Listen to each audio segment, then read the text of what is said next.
Hello family, welcome back to my channel. কেমন আছো তোমরা সবাই? আমিও খুব ভালো আছি, আশা করি তোমরাও খুব ভালো আছো। তোমাদেরকে জানাই শুভ নববর্ষ। তো আজকে আমি চলে এসেছি তোমাদের সামনে একটা ব্লগ শেয়ার করতে। সেটা হচ্ছে গাজনের মেলার ব্লগ।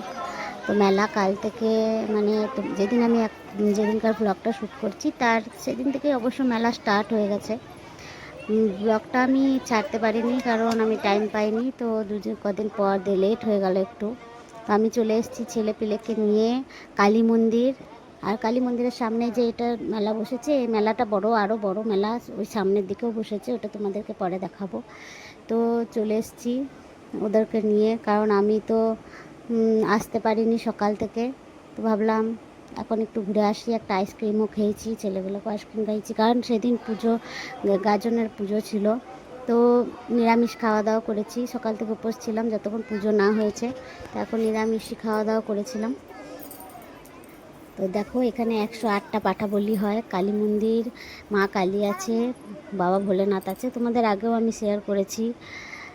খুব সুন্দর জায়গাটা, আসলে পরে মনটা শান্ত হয়ে যায়। প্রচুর ভালো জায়গা, দেখবে ভালো লাগবে, সুন্দর জায়গা। 108টা পাটা বলি হচ্ছে। আমি সব কিছু সাধারণত সব কিছু শেষ হয়ে গেছে, তারপর আমি এসেছি, কি করা যাবে, শরীর ঠিক না থাকলে যা হয়। তো যেটুকু তোমাদেরকে এই যে মন্দিরটা সেটাই ঘুরিয়ে একটু দেখাই, কারণ আর তো কিছু দেখাতে পারবো না।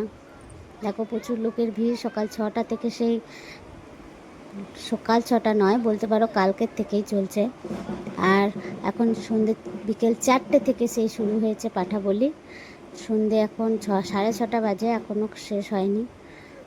দেখো হচ্ছে, ভক্ত কামানো হয়। যারা বাঙালি তারা গাজন উৎসব সম্বন্ধে নিশ্চয়ই জানবে যে গাজন কেমন করে কি হয়। পান ফোড়া, তারপরে কাটা ডিগবাজি, নানান রকম আরও কিছু আছে। গাজন যারা দেখোনি দেখবে, চড়ক। তো খুব সুন্দর। আমি দেখতে পারিনি এগুলোই, কিছুই দেখতে পারিনি, কারণ প্রচুর শরীর খারাপ ছিল। আজকে একটু ওয়েল ফিল করছি, তাই এলাম ঘুরতে। এই মা কালী থানটা খুব জাগ্রন্ত। দেখো চারিদিক প্রচুর বট গাছে, প্রচুর বট গাছে ঘেরা, আর প্রচুর জাগ্রন্ত মা, লোকের প্রচুর ভিড়। তো এবার চললাম ঘর। টাটা, বাই বাই, দেখা হবে অন্য ব্লগে।